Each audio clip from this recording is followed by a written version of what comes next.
स्वागत है आपका ब्रेक के बाद। और हम चर्चा कर रहे थे कि सनातन विरोध पर इंडी गठबंधन में एका आखिर ये एका क्या कहता है। तमिलनाडु के मदुरई जिले के थिरुपुरम कुंद्रम पहाड़ियों पर स्थित भगवान सुब्रमण्यम स्वामी मंदिर में कार्तिकई दीपम जलाने का विवाद गहराता जा रहा है और सियासत जोरों पर है। इसको ऐसे भी समझने की जरूरत है कि जब मंदिर के भक्त अदालत का उन्होंने रुख किया कि कार्तिकई दीपम जलाने का अधिकार उनको दिया जाए, और अदालत ने मदुरई खंडपीठ ने, मद्रास हाईकोर्ट की मदुरई खंडपीठ ने जब यह आदेश दे दिया तो राज्य सरकार ने इस आदेश को मानने से इनकार कर दिया। और राज्य सरकार ने न सिर्फ इस आदेश को नहीं माना, बल्कि अब वो उस जस्टिस के खिलाफ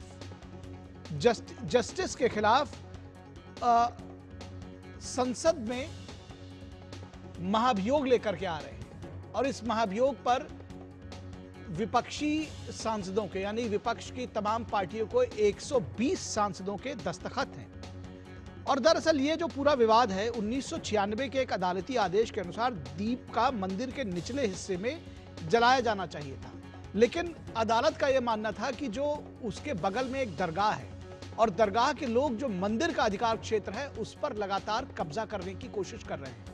इसलिए भी अदालत का कहना था कि कम से कम जो हिंदू भक्त हैं और जो मंदिर है उसको अपने अधिकार क्षेत्र पर काबिज रहना चाहिए, और जो उनके अधिकार क्षेत्र में है उसमें वे उसके भीतर कहीं भी दीप जला सकते हैं। इसलिए ये उनका आदेश बनता है, ये उनका अधिकार बनता है, और उसी के तहत ये आदेश दिया गया था।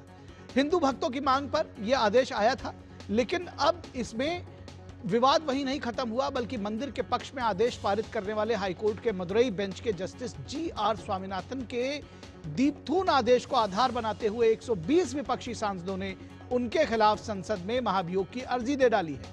विपक्ष का आरोप है कि अदालत का निर्देश जो है धार्मिक तनाव बढ़ाने वाला था, और जस्टिस स्वामीनाथन के कामकाज ने न्यायपालिका की निष्पक्षता और पारदर्शिता पर और धार्मिक प्रकृति पर सवाल खड़े किए हैं। धर्मनिरपेक्ष प्रकृति, यह धर्मनिरपेक्ष प्रकृति क्या है, इसको भी समझने की जरूरत है। रोचक तथ्य यह भी है कि महाभियोग के लिए स्पीकर को नोटिस सौंपने वालों में डीएमके सांसद कनिमोई के साथ साथ कांग्रेस की प्रियंका गांधी और गौरव गोगोई, समाजवादी पार्टी के अखिलेश यादव, एनसीपी की सुप्रिया सुले और AIMIM के असदुद्दीन ओवैसी शामिल थे। और भी तमाम नेता शामिल थे। लेकिन सवाल उठता है कि दक्षिण की राजनीति से कोई सीधा वास्ता न होने के बावजूद अखिलेश यादव जैसे नेता आखिर मंदिर में दीप जलाने के विरोध में डीएमके के साथ क्यों खड़े दिखना चाहते हैं? क्या ये उत्तर प्रदेश में अपने वोट बैंक के बीच मुस्लिम तुष्टीकरण का संदेश देने की कोशिश नहीं है? इतना ही नहीं, हिंदू हृदय सम्राट कहे जाने वाले बाला साहब ठाकरे, उनके विचारों को आगे बढ़ाने का दम भरने वाले उनके बेटे उद्धव ठाकरे की पार्टी भी इस मामले में हिंदू भक्तों के अधिकार का विरोध कर रही डीएमके के साथ खड़ी है, उनके साथ कदम ताल कर रही है। यह सियासत के बदलते रंग का दिलचस्प नजारा है। इसको देखिए कि जब सनातन को रोग बताने वाले डीएमके नेताओं के एक और सनातन विरोधी कार्य में न्यायपालिका पर दबाव बनाने के लिए कांग्रेस पार्टी और उनका शीर्ष नेतृत्व डीएमके के साथ कदम ताल करता हुआ नजर आ रहा है।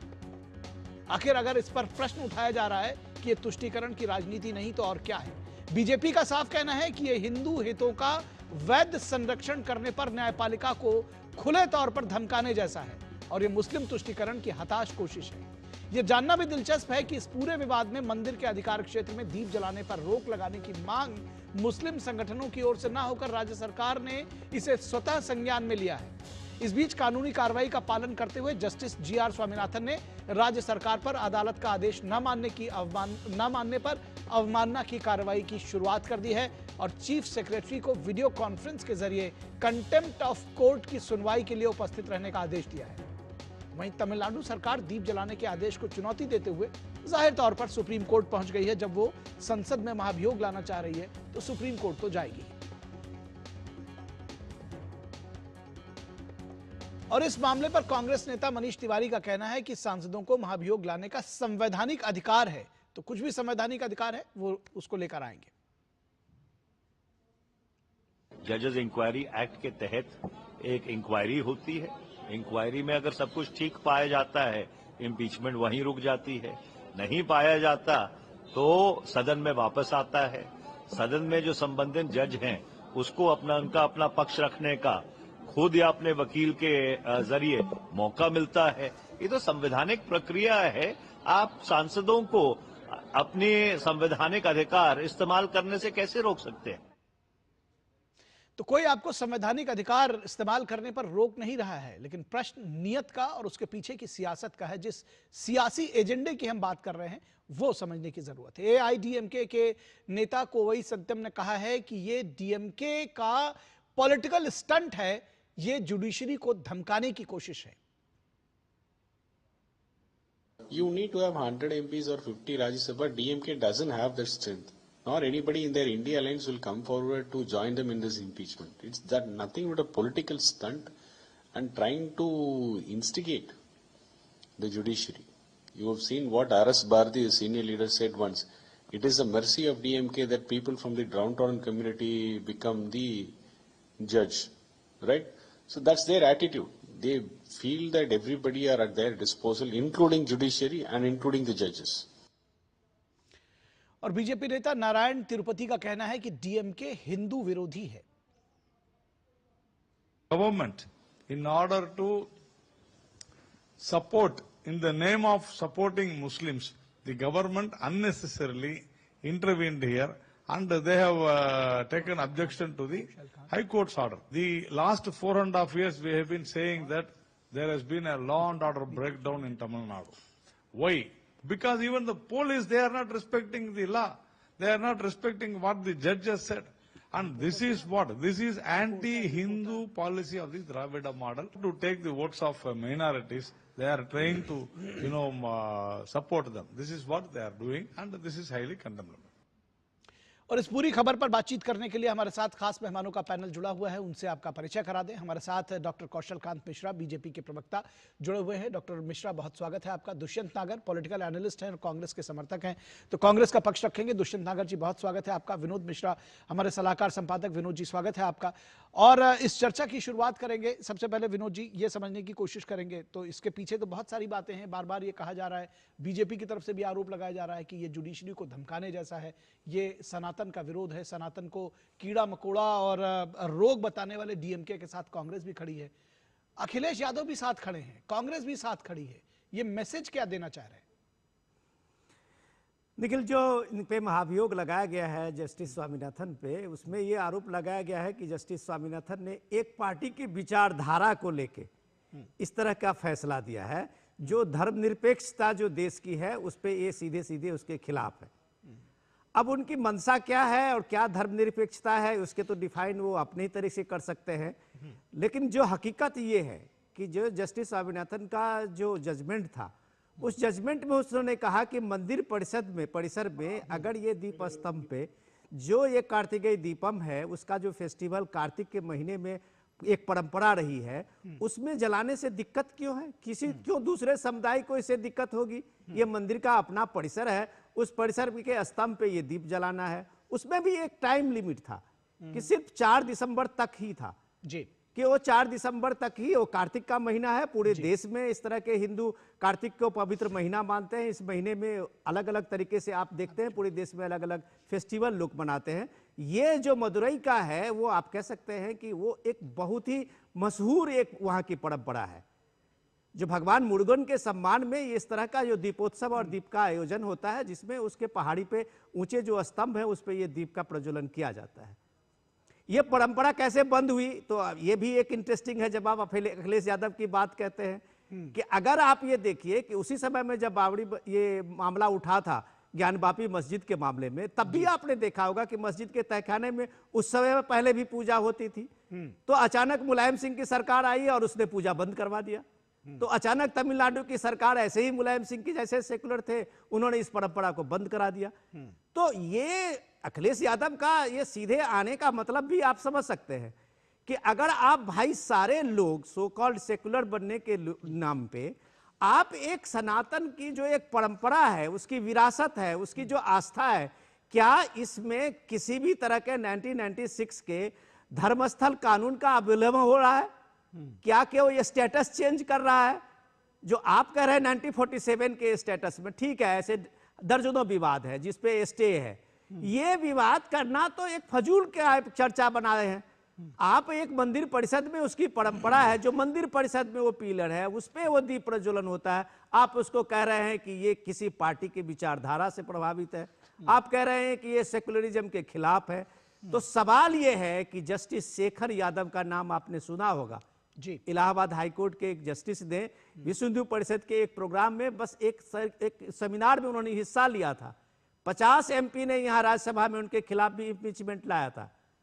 और आज आप तमिलनाडु के इस बेंच के आप ये देखिए कि जज के खिलाफ में जो ये आया है, इनकी मानसिकता को एक्सपोज किया है कि भारत की संस्कृति, भारत की परंपरा, भारत की रिवायत और भारतीयता को लेके जब कभी भी कोई एक न्याय होते दिखेगा तो ये इनको ये सारे लीडर इस तरह से साबित करेंगे कि ये एंटी सेकुलर है। जो शेखर यादव के साथ हुआ वही चीज जस्टिस स्वामीनाथन के साथ हो रहा है। ठीक है। दुष्यंत नागर, जस्टिस स्वामीनाथन के खिलाफ महाभियोग लाना, कांग्रेस का बढ़ चढ़ कर उसमें साथ देना, किस तरह से इसको देखते हैं? क्योंकि बार बार ये कहा जा रहा है कि भाई सेकुलर होने का अर्थ हिंदू हितों का, हिंदू आस्था का मान मर्दन नहीं हो सकता। और कांग्रेस डीएमके के साथ अगर इस पक्ष में खड़ी हुई है, ये न्यायालय का फैसला था, सुप्रीम कोर्ट चले जाते जो कि गए ही हैं। सर, मैं बड़ी ईमानदारी से सारी बातों को आपके समक्ष रखना चाहता हूं। एक तो जो भाई साहब ने कहा, चीजों को ट्विस्ट करके कहा, अपनी एक कहानी बना के कहा, जिस जगह पे इसको शिफ्ट कराना चाहते हैं उसको विनोद जी ने दीप स्तंभ कहा। एएसआई की रिपोर्ट है, वहां पे पूर्व में दीप जलाने या दीप स्तंभ होने जैसी कोई संरचना नहीं। दीप तो एक बार अपनी बात फिर से करिए, पूर्व में क्या नहीं है? पूर्व में जो संरचना, जिस जगह पे शिफ्ट करने की बात कही जा रही है कि यहां पे जो दरगाह के पास वाला एक विशाल पत्थर है जिस पे दीप स्तंभ जिसको बताया जा रहा है, एएसआई की रिपोर्ट है कि वहां पे दीप स्तंभ या प्रकाश स्तंभ जैसी कोई संरचना नहीं है। किसी भी दीप स्तंभ की एक संरचना होती है, अपना उसका एक तरीका होता है। 1996 में क्या चीज बंद किया गया था? सर, 1996 में कोई भक्त कोर्ट गए थे, 1994 में जी, जहां पे ये दीप स्तंभ आज की डेट में जल रहा है, ये विजयनगर काल का है। या आप ये समझ लीजिए। अच्छा, एक बात और बताइएगा, मैं जस्ट अपने सुलभ संज्ञान के लिए भी जानना चाह रहा हूं, ठीक है? दर्शक तो इसको समझेंगे भी कि ये जो एरिया जहां पर ये दीप जलाने की बात हो रही थी, वो दरगाह के दायरे में था या मंदिर के क्षेत्र में था? देखिए, जहां अब जलाने की बात हो रही है वो दरगाह से 15 से 20 मीटर की दूरी पे बताया मीटर और उसकी बात नहीं कर रहा हूं, किसके क्षेत्र में था? बिल्कुल, आप जैसे आप अपने घर में पूजा कर रहे हैं तो भाई जाहिर सी बात है पड़ोसी की दीवार आपके घर से सटी होगी, हो सकता है 5 फुट का भी डिस्टेंस ना हो, लेकिन कमरा आपका है। मैं ये पूछना चाह रहा हूं। लेकिन देखिए जी, मैं जो आपको बताने जा रहा हूं, जहां परंपरागत रूप से दीप जलाया जाता है वहां जलाने में क्या दिक्कत है? नहीं, अपने घर में जलाने में क्या दिक्कत है? अगर हम अपने घर में दीपक जला रहे हैं तो इससे दूसरे की भावना कैसे भड़केगी, ये हमको एक्सप्लेन करिए। हमने इसीलिए पूछा कि किसके अधिकार क्षेत्र में था। अगर वो मंदिर के अधिकार क्षेत्र में है, अगर वो हमारा परिसर है, उसमें हम दीपक जला रहे हैं, नहीं जला रहे हैं, भस्म डाल रहे हैं, कुछ भी कर रहे हैं। सर, मैं आपकी बात से सहमत हूं, लेकिन घर का मालिक तय करेगा ना। हाँ, घर का मालिक कौन है? राज्य सरकार। स्टालिन जी है। नहीं, घर का मालिक राज्य सरकार है। संवैधानिक रूप से चुने गए हैं। नहीं, घर का मालिक राज्य सरकार है, मंदिर का मालिक राज्य सरकार है। लॉ एंड ऑर्डर सब चीज उनका काम है। ये कुतर्क है। मंदिर का मालिक राज्य सरकार नहीं है। मंदिर का मालिक राज्य सरकार कैसे हो सकती है? मंदिर की बात नहीं कहा मैंने, राज्य की बात कहा। हाँ, राज्य का संवैधानिक अधिकार राज्य की चुनी हुई सरकार के पास है। और ये जो प्रयास किया जा रहा है बार बार राज्य सरकार को नीचा दिखाने का, राज्य सरकार के कामकाज में हस्तक्षेप करने का, ये कैसे हस्तक्षेप? आप देखिए इस तरह से भाषण में तर्क पर आइए, तर्क के साथ आइए, तर्क के साथ आइए सर, तर्क के साथ आइए दुष्यंत सर, तर्क के साथ आइए। हमारा परिसर है, इसमें मैं दीप जलाना चाहता हूं, इसमें सरकार को या किसी को क्या दिक्कत है? सर, आपके परिसर में दीप जलाना आप तय करेंगे, मैं नहीं करूंगा। हाँ, ठीक है, तय करेंगे। हाँ, आपके स्टूडियो में कार्यक्रम की संरचना, कार्यक्रम की पटकथा, कार्यक्रम का जो आप निरर्थक बहस को आगे बढ़ा रहे हैं। आपके पास कोई जवाब नहीं। बात सुन लीजिए। मेरे अनुसार नहीं हो रहा, और आप दूसरा मैं कहना चाहता बगैर हूं, लॉजिक की बात कर रहे हैं आप। देखिए, हमारा रिपोर्टर मैं वहां बगैर खड़ा लॉजिक है, की बात करता हूं, भाई आपकी साहब, सारी आप लॉजिक चीज, की बात करते ठीक हैं। है, आपके ठीक सारे है, दलील ठीक का है, जवाब देने के लिए हमारा रिपोर्टर जुड़ गया है, आपका जवाब दे एक रहा मिनट, है। एक मिनट, एक बेनकाब कर दिया। मिनट, विनोद जी। मैंने आपकी सच्चाई दुनिया के सामने रख दी। अरे नहीं कुछ नहीं आपको रखी कुछ सर, मालूम ही वही नहीं है। वही की चलिए बातें कर दुष्यंत रहे जी, हैं। आपसे हम जो सवाल पूछ और रहे हैं उसका आप सुनिए, जवाब नहीं दे पा रहे, सिंपल सा आपका सुनिए, तर्क मैं है। बताना मैं कह रहा हूँ चाहता अपने घर में दिया जलाना चाह रहा हूँ, आपको मैं क्या कहना दिक्कत हो चाहता सकती हूं, है? सर। हमारे साथ हमारे रिपोर्टर भी जुड़े हुए हैं, लेकिन कोई सर, जवाब राज्य देना चाहते सरकार हैं की डॉक्टर अवहेलना कौशल कांत नहीं की मिश्रा। जा सकती। एक मिनट राज्य सुन लीजिए सरकार सर, का काम है Kaushal Kant law Mishra, and Kaushal order को कांत मेंटेन मिश्रा, करने का, कानून ठीक, व्यवस्था बहाली का काम ठीक है राज्य सर, सरकार का ठीक है, काम आपको है। पॉइंट आ गया। कौशल कांत मिश्रा जी। दुष्यंत जी, आपने अपनी पार्टी का पक्ष रखा, स्वागत है, लेकिन अब थोड़ा समय दीजिएगा और इस हिस्ट्री को पूरा सुनिएगा। कंड पुराण है, उसमें भगवान मुर्गन की बात की गई है और उस समय से इस पहाड़ी, जो पूरा पहाड़ है, इसका नाम है थिरुपरन कुंडरम। थिरु का मतलब होता है श्री, परन का मतलब होता है मुर्गन भगवान, और कुंडरम का मतलब होता है पहाड़ी। इस पहाड़ी का नाम ही है श्री भगवान की पहाड़ी। ठीक इस पहाड़ी पर जिस मंदिर की हम आप बात कर रहे हैं, और मैं चाहूंगा कि आप एक बार फुल स्क्रीन दिखाएं इस विजुअल को। ये जो आपको दिख रहा है, अगर आप फुल स्क्रीन दिखाएं, जी, जी, जी, ये जो नीचे जो दिख रहा है आपको, इस तरफ, जी, ये वो मंदिर है। इसके ऊपर एक बीच में और मंदिर है, ये आप देख पाए, ये मंदिर काशी विश्वनाथ के नाम पे है। और ऊपर, सबसे ऊपर आप देख पा रहे हैं, ये सिकंदर की पहाड़ी की दरगाह है। और उसके बगल में ये जो दीप स्तंभम, जिसमें मेरी उंगली है जी, ये उंगली दीप स्तंभम है। अब इसकी कहानी क्या है? यहाँ पर पांड्यन सत्ता जब थी, उस समय इस मंदिर का निर्माण किया गया। पुराना मंदिर था, उसको जीर्णोद्धार करके 3री और 4थी शताब्दी की बात कही जा रही है जी, उस समय बनाया गया था। उसके बाद 13वीं शताब्दी में वहां पर सिकंदर शाह, सुल्तान सिकंदर शाह था, मुस्लिम आक्रांता था, उसने मदुरई पे कब्जा किया। जी, जी, जब उसने कब्जा कर लिया और वहां पर एज यूजुअल जैसे मुगलों का बिहेवियर होता वो बिहेवियर हुआ, तो पांड्यन ने उन पे ऊपर हमला किया। और जब हमला किया तो ये सुल्तान साहब भागते हुए पहाड़ी के पीछे ऊपर ऊपर चढ़ते हुए मंदिर के रास्ते जा करके दीप स्तंभ तक रास्ता था, उसके बगल में एक गुफा, उसमें घुस गए। पांड्यन ने घुस करके उनको वहीं मार दिया। वो एक आक्रांता था सिकंदर शाह जी। फिर क्या हुआ, उसके मारने के बाद वहां पर कुछ मुस्लिम गए और उन्होंने उसकी मजार बना दी। जी, ये है हिस्ट्री, और ये 13वीं और 4वीं शताब्दी की बात बता रहे हैं। अब कानून पे आ जाते हैं। कानून ये कहता है कि 1919 में सबसे पहले जब इस दीप स्तंभम जिसकी बात हो रही है, वहां पर दिया जलाने की बात आई, वहां पर कुछ मुस्लिमों ने उनको रोकने की कोशिश की, दरगाह के लोगों ने।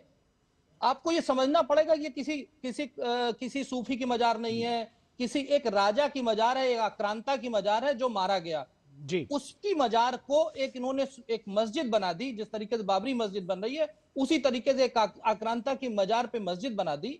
और उसके बाद दीप स्तंभम के बगल में मस्जिद बनाई, क्योंकि वो वहीं मारा गया था, भाग करके छुपने की कोशिश कर रहा था, तो वहां मारा गया था।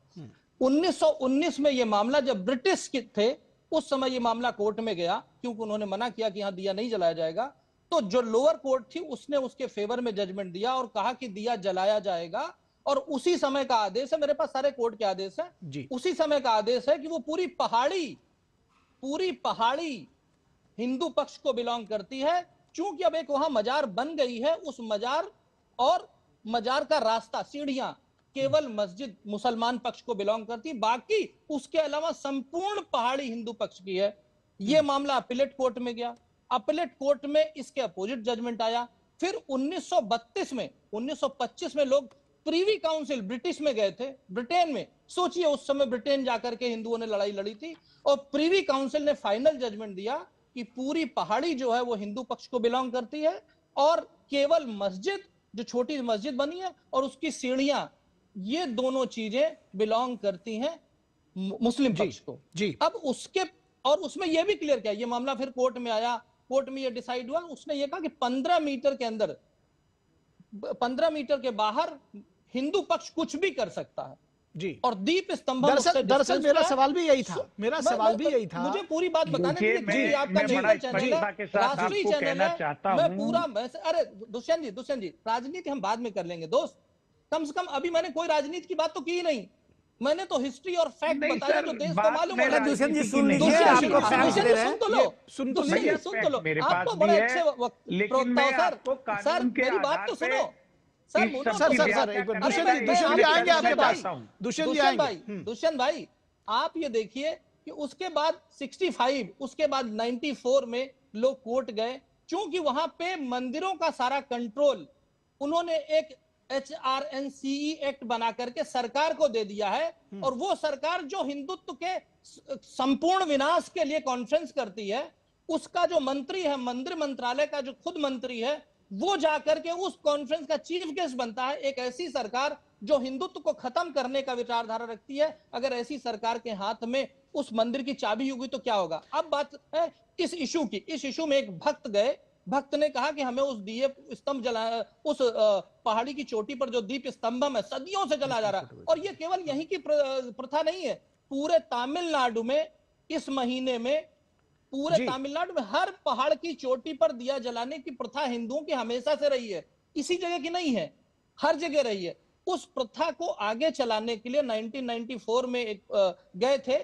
उसके बाद उस केस को परसू किया और आपके लिए अनफॉर्चुनेटली बता दूं, उनकी हत्या कर दी गई, उन्हें मार दिया गया, वो मर गए इसी नाम पे, क्योंकि मुस्लिम पक्ष ने उनकी हत्या कर दी।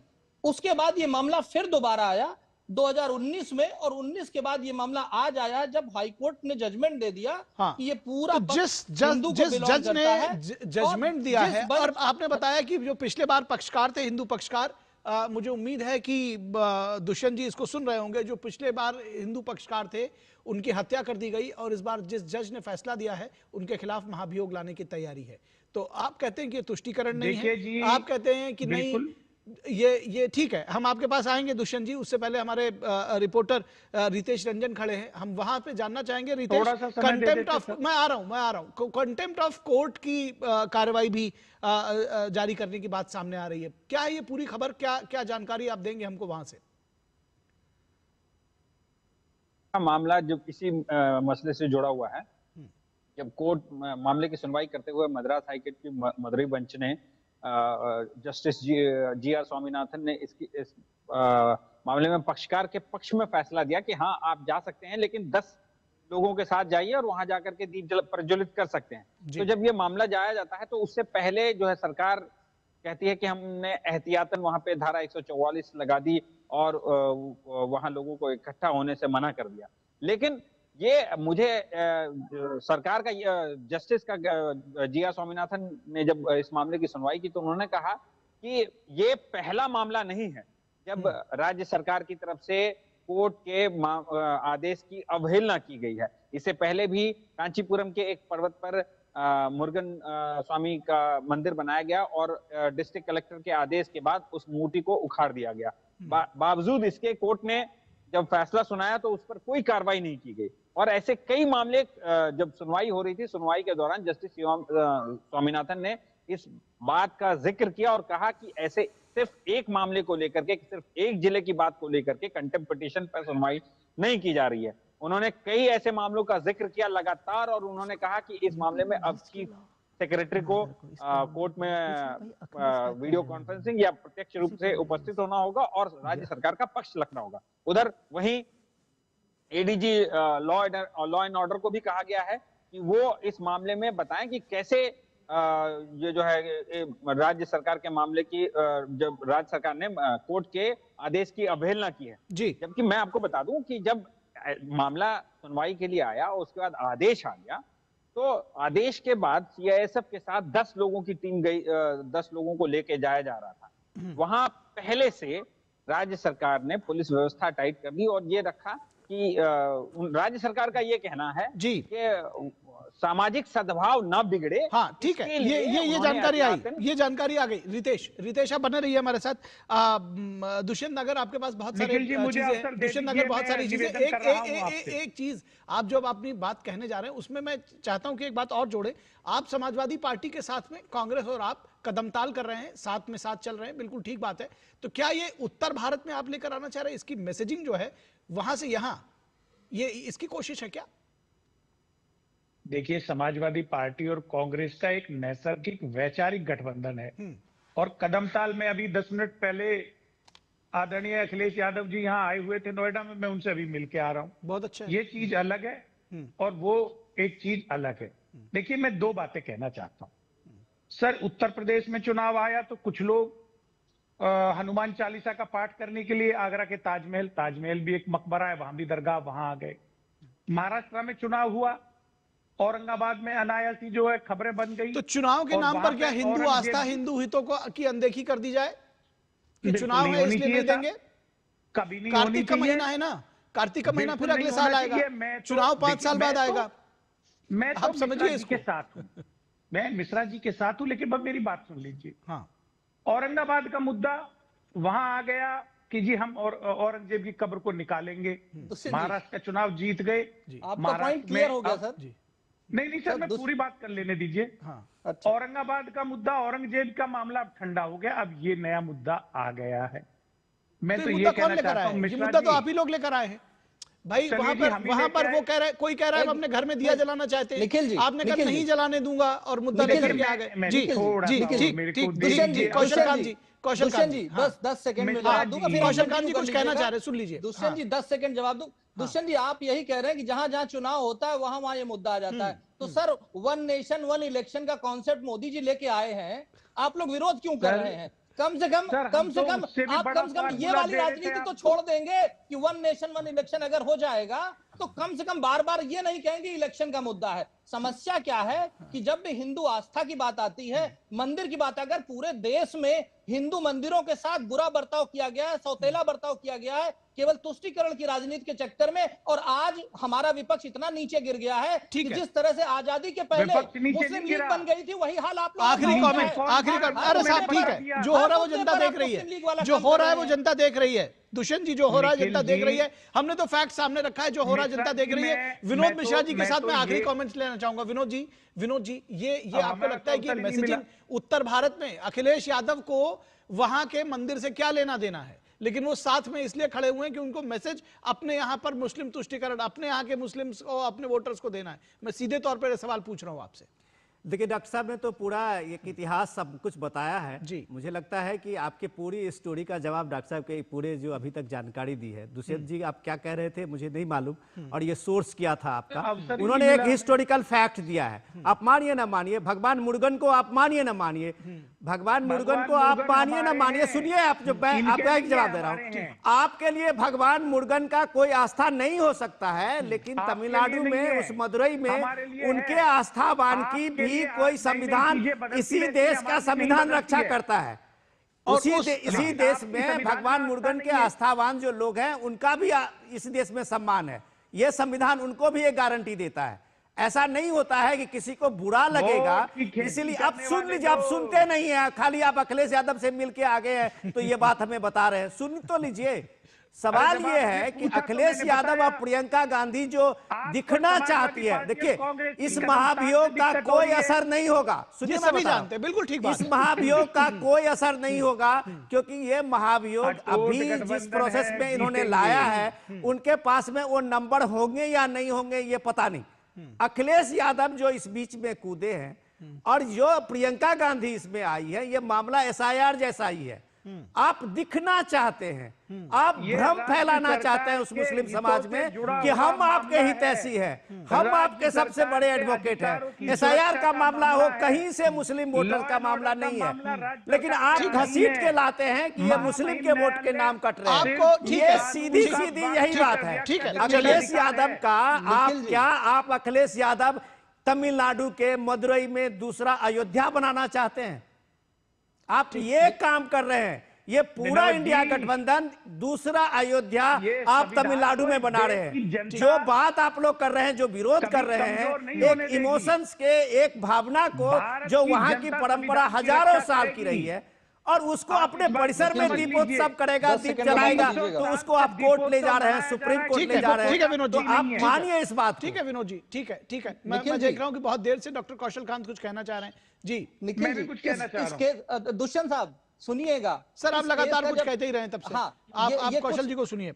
सुन लीजिए, मैं फैक्ट बोल, मैंने अभी राजनीति की एक बात भी नहीं की, मैं सिर्फ फैक्चुअल बता रहा हूं। इस केस में जब केस फाइल हुआ था तो डिस्ट्रिक्ट जज जो सिविल जज होता है उसने जाकर के खुद जाकर के वहां देखा था, उसको इंस्पेक्ट किया था और उसने क्या बोला, एक वर्ड होता है लॉ में रेस इप्सा लिक्विटोर, इसका मतलब होता है कि वस्तुएं स्वयं बोलती हैं, वस्तुएं स्वयं बोलती हैं। उस डिस्ट्रिक्ट जज ने अपने नोटिंग में लिखा हुआ है कि वहां जाकर के जो फैक्ट है वही क्लियर है, एकदम सच्चाई है। और दूसरी चीज 2014 में जो जजमेंट आया था उसमें लिखा गया था रेस जुडिका। रेस जुडिका का जो जुडिशियल मीनिंग होता है कि settled by highest court once for all and it should never come again to the court.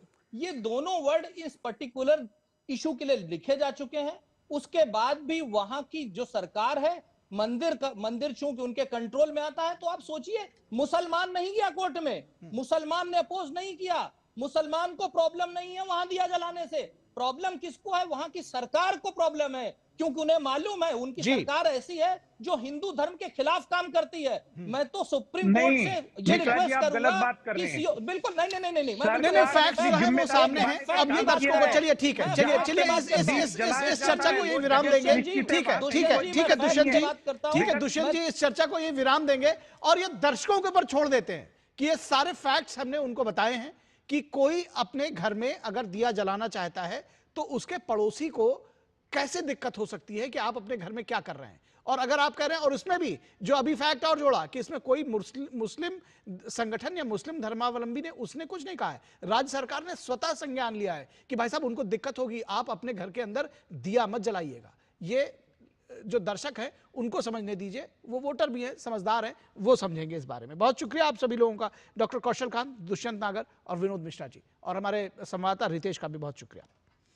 और यहां रुकेंगे एक छोटे से ब्रेक के लिए। ब्रेक के बाद जब वापस लौटेंगे तो बात होगी जुडिशियल यूनिटी की, कि आखिर कोर्ट की अवमानना या व्यक्तिगत हमला और इस पर जुडिशरी के साथ जजेस किस तरह से खड़े हैं, क्यों पड़ी ये जरूरत, आपको बताएंगे ब्रेक के बाद।